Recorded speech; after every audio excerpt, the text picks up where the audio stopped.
¿Qué tan profundo crees que llegan realmente los secretos más antiguos de Egipto? Durante muchísimo tiempo, la gran esfinge ha permanecido inmóvil observando el desierto, vigilando algo oculto bajo sus patas.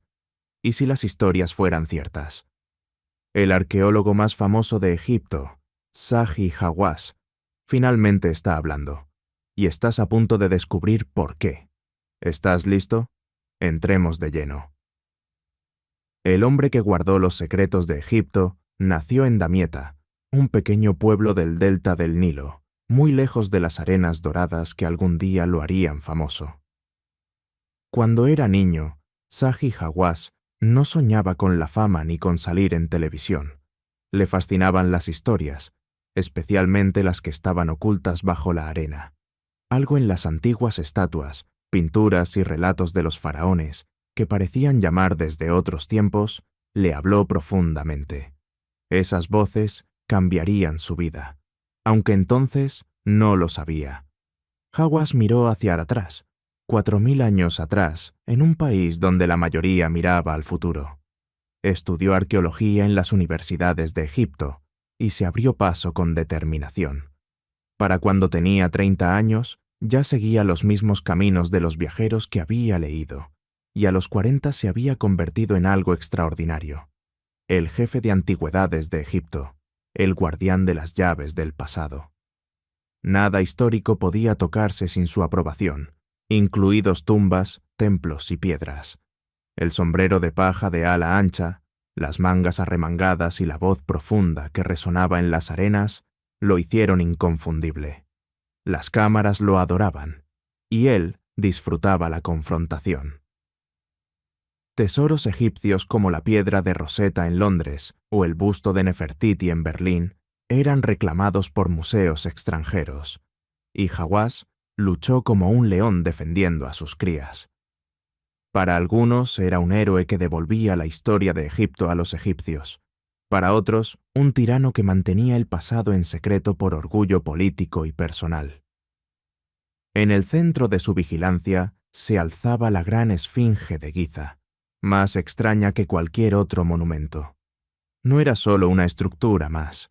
El rostro de Egipto estaba tallado en piedra, y protegerlo era su deber sagrado.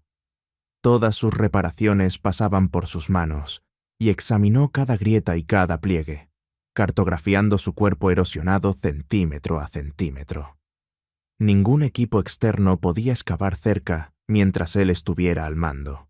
Lo que hubiera debajo no podía tocarse. Decía que la protegía y juraba salvaguardarlo todo, pero en el fondo temía que la esfinge aún ocultara secretos capaces de cambiarlo todo. Durante años, Hawass afirmó ante las cámaras que bajo esas patas no había salas ocultas, cuevas ni bibliotecas, y su palabra era ley. Sin embargo, a puerta cerrada, nuevos escaneos y datos comenzaron a insinuar lo contrario. Se detectaron formas donde solo debía haber piedra, y los diseños eran demasiado perfectos para ser naturales. Cuando las arenas del tiempo empiezan a hablar, hay que aprender a escuchar. Así surge la historia de una escultura que desafió al tiempo, la lógica y todo lo que Egipto creía saber sobre su propio pasado. El monumento que no debería estar allí. El monumento que no debería existir. Durante más de 4000 años ha visto tormentas, inundaciones, ejércitos y turistas pasar por el desierto que la rodea. La gran esfinge de Giza mide unos 73 metros de largo y se eleva más de 20 metros, tallada en una sola cresta de piedra caliza. Aunque su rostro está erosionado y su nariz desapareció hace siglos, sigue mirando al este, hacia el amanecer, como si custodiara un recuerdo que solo ella conserva. Los libros de texto ofrecen una explicación sencilla, alrededor del 2500 a.C.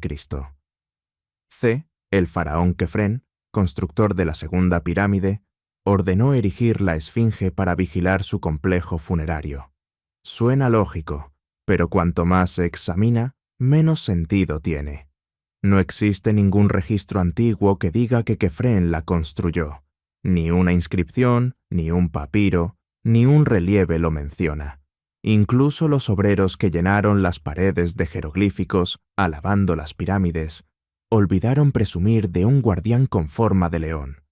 La esfinge simplemente aparece, enorme, silenciosa y misteriosa. Ese vacío inquietó a generaciones de estudiosos. ¿Por qué nadie celebró una obra tan colosal? El segundo enigma está escrito en el clima y no en palabras. El cuerpo de la esfinge presenta profundas marcas verticales que parecen causadas por lluvias intensas. Pero en Giza no llueve así desde hace más de 5000 años. El viento y la arena erosionan de lado, pero solo el agua erosiona hacia abajo. Con esa pista surgió una teoría persistente. Quizá Egipto no era un desierto cuando la esfinge fue tallada. Quizá existía antes, cuando el Sahara era verde y los ríos cruzaban las llanuras. Eso la haría mucho más antigua que los templos cercanos. Una estela conocida como la Estela del Inventario, hallada cerca del templo de la Esfinge, refuerza esa idea al afirmar que ya existía un templo de Isis junto a la Esfinge antes del reinado de Keops, lo que sugiere que incluso entonces se la consideraba antigua. Los expertos debaten su veracidad, pero la duda persiste. La estela del sueño de Tutmosis IV, escrita 1000 años después, también la describe como un monumento antiguo. Con el tiempo, los relatos crecieron. Historiadores árabes hablaron de puertas secretas selladas con magia, y viajeros griegos afirmaron que señalaba túneles hacia el inframundo. Cada cultura añadió misterio, como si el propio monumento quisiera permanecer en secreto. En el siglo XIX, estas historias se mezclaron con ideas modernas, vinculando la esfinge a una civilización perdida anterior a Egipto. El psíquico estadounidense Edgar Cayce afirmó que el Salón de los Registros, un archivo del conocimiento de una edad dorada perdida, se encontraba bajo la pata derecha de la esfinge y que sería descubierto en un tiempo de despertar. Durante años, los científicos lo consideraron una fantasía, hasta que la tecnología empezó a revelar lo invisible. En 1991, sin titulares ni alboroto, un grupo de científicos apuntó equipos extraños hacia la gran esfinge bajo el sol egipcio, no en busca de riquezas ni de conspiraciones, sino de respuestas que cambiarían para siempre la comprensión del mayor secreto de Egipto. Eran ingenieros de la Universidad Waseda de Japón, liderados por el Dr. Sakuji Yoshimura, y trataban de responder a una pregunta práctica. ¿La estructura era estable o se estaba desmoronando desde el interior? En aquel momento, los sondeos electromagnéticos eran una tecnología nueva. Se enviaban ondas profundamente en la piedra caliza y se leían las señales que regresaban. Las máquinas zumbaban y los datos fluían cuando, de repente, algo que no debería estar allí apareció en la pantalla. Bajo el suelo, justo debajo de la pata norte de la esfinge, las señales mostraron los bordes de huecos rectangulares tallados limpiamente en la roca, y a lo largo de su lado izquierdo apareció otro diseño demasiado preciso para ser natural. Al principio, nadie se atrevió a llamarlos salas. El equipo los denominó anomalías, pequeños espacios vacíos que podían ser túneles antiguos u otra cosa, aunque todos en ese campo sabían que la caliza no forma cuadrados de manera natural. Aquellos huecos habían sido hechos por algo o por alguien. Los hallazgos se publicaron en revistas japonesas, pero quedaron enterrados bajo un lenguaje académico que casi nadie fuera de Japón leyó. En Occidente, pocos prestaron atención, pero en el Cairo sí lo hizo el hombre que protegía los secretos de Egipto. El jefe de antigüedades, Zahi Hawass, vio la noticia y se quedó inmóvil, porque si esas lecturas eran ciertas, podían poner en duda todo lo que había defendido durante décadas. Ante la prensa, aseguró que no existían pruebas de cámaras ocultas, aunque en privado su interés creció más que nunca.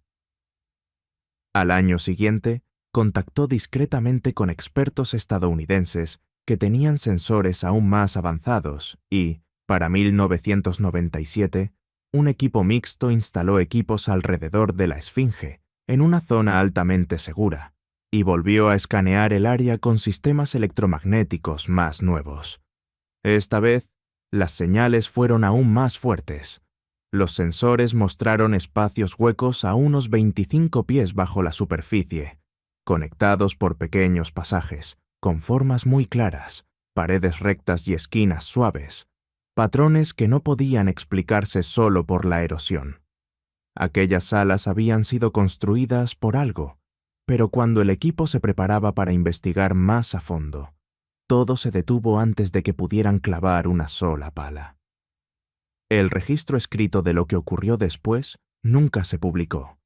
Algunos dijeron que hubo presión política desde niveles superiores, preocupados por la imagen internacional, y otros susurraron que lo que se había encontrado, o estaba a punto de encontrarse, era demasiado peligroso para hablar de ello.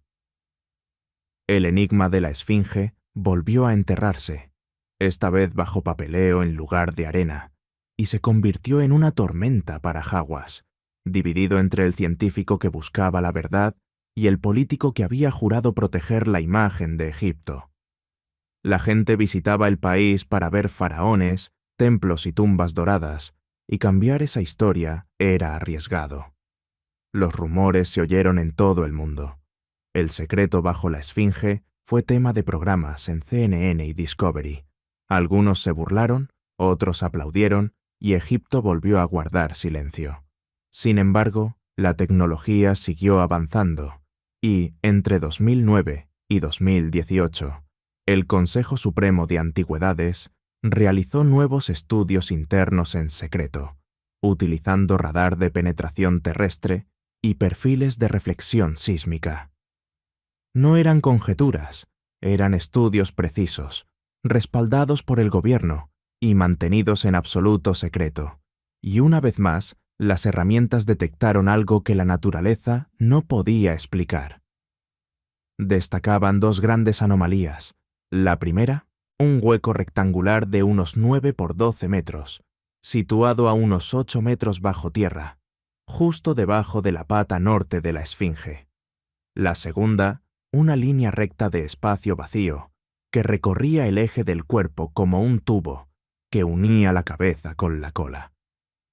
Aún más impactante, escaneos tomográficos asistidos por inteligencia artificial en 2023 mostraron estos espacios con asombroso detalle en 3D, como cámaras con bordes suaves, densidades uniformes y señales de estructuras internas. Los datos no parecían grietas irregulares ni vacíos aleatorios. Parecían una habitación. Luego llegó la sorpresa que hizo detenerse a los arqueólogos. Se encontró polvo de granito en muestras de perforación tomadas durante trabajos de restauración, pero el lecho rocoso de Giza es caliza y el granito no aparece allí de forma natural. En algún momento remoto, alguien llevó piedra desde otro lugar y trabajó profundamente bajo la Esfinge, y, fueran lo que fueran esas cámaras, habían sido construidas con un propósito. La confesión comenzó a gestarse ahí, porque Zahi Hawass había sido la voz más fuerte y estable de Egipto durante más de 50 años, enfrentándose a escépticos en televisión y en salas abarrotadas. Ignoró todos los rumores sobre civilizaciones perdidas o túneles secretos bajo la Esfinge. Era fuerte porque estaba seguro de sí mismo y su confianza nacía del control que ejercía. La egiptología le prestaba atención a Hawass porque no solo hablaba de historia, también la defendía, pero con el tiempo, incluso, la piedra se quiebra. Las primeras grietas no aparecieron en la Esfinge, sino en el hombre que había vivido protegiéndola, pues durante décadas descartó las anomalías del radar como simples interferencias o ruido aleatorio del desierto. Sin embargo, Con los años esos puntos se transformaron en patrones, y los patrones comenzaron a verse diseñados, con rectángulos, pasadizos y espacios vacíos dispuestos con precisión matemática. A medida que la ciencia avanzó y los escaneos se volvieron más claros, las pruebas dejaron de sentirse como rumores y empezaron a aparecer una revelación, y para 2023 Hawass ya no pudo seguir ocultando lo que veía. En 2024, finalmente cedió y, ya anciano pero aún orgulloso, eligió cuidadosamente sus palabras en una entrevista tranquila con una revista cultural egipcia, donde dijo: «Hemos encontrado algo bajo la esfinge. Los pilares son reales. Egipto no está preparado para lo que viene». Aunque fue una frase breve, sacudió al mundo como un trueno. En cuestión de horas, la noticia se difundió por todo el planeta. Algunos pensaron que era un movimiento político, otros lo vieron como un momento de honestidad de un hombre que había guardado demasiados silencios durante demasiado tiempo. Decir la verdad nunca fue fácil, porque excavar bajo la esfinge podía comprometer su estabilidad y destruir el símbolo más famoso de Egipto. La estabilidad, no el impacto, era vital para un turismo que mueve miles de millones, y el país no podía aceptar la idea de que su monumento más importante fuera anterior a los faraones. La política y la religión complicaban aún más el panorama, y cuestionar la cronología oficial generaba ira, escándalo y titulares incontrolables. Todo eso lo sabía Hawass, que durante décadas sopesó la verdad frente a la seguridad nacional. Pero incluso los muros más fuertes terminan cediendo, y él mismo pensó una vez: «Cada mañana miraba al este, hacia la luz, pero pasé toda mi vida bloqueándola». Esas palabras revelaban a un hombre que ocultó el pasado durante 50 años, hasta que el peso del silencio fue más pesado que cualquier piedra. La filtración llegó a finales de 2024, cuando se hicieron públicos escaneos tomográficos asistidos por IA que mostraban cámaras rectangulares claras bajo la pata norte de la esfinge, con líneas rectas, pasillos vacíos y formas que la naturaleza no puede crear. En pocos días Internet explotó en todo el mundo. Surgieron hashtags virales, los canales de noticias exigieron respuestas y equipos documentales viajaron a El Cairo. Finalmente, Hawass coincidió con la presión global y a los 78 años pidió públicamente al gobierno una excavación pequeña y estrictamente controlada, afirmando que la tecnología podía hacerlo seguro y que Egipto le debía honestidad al mundo. La burocracia avanzó lentamente, pero la pregunta ya no era si había algo bajo la esfinge, sino si la humanidad se atrevería a descubrirlo, porque el siguiente paso podía cambiar la historia para siempre. A comienzos de 2025, universidades de Egipto y otros países propusieron un plan arriesgado pero no invasivo, con un túnel lateral perforado desde unos metros de distancia hasta alcanzar la cavidad bajo la pata norte. Los ingenieros aseguraron que no habría daños, solo hacía falta una firma, y en Egipto las firmas tardan. La propuesta quedó atrapada entre el orgullo y el miedo, porque si se aprobaba la mayor historia del país se reescribiría, y si se rechazaba, el secreto permanecería oculto. Mientras los políticos debatían si la verdad valía el riesgo, la esfinge seguía esperando en silencio, aunque la ciencia avanzaba rápido. Tomografía con IA, imágenes de muones y robots de fibra óptica, ya permitían observar el interior sin romper sellos, medir densidades, detectar artefactos y crear modelos 3D. Los arqueólogos más jóvenes hablaban del inicio de la era post-Hawass, un tiempo de cauta apertura, donde la verdad podría imponerse a la tradición. Las teorías se multiplicaron, desde una cámara técnica o de drenaje, hasta un inframundo ligado al culto de Osiris, o algo mucho más antiguo, restos de una civilización borrada de la historia. Las apuestas eran enormes para la ciencia, la fe y la identidad misma de Egipto. Y ese es el misterio por ahora. ¿Qué crees que hay bajo la esfinge? Déjalo en los comentarios, dale like, comparte y suscríbete.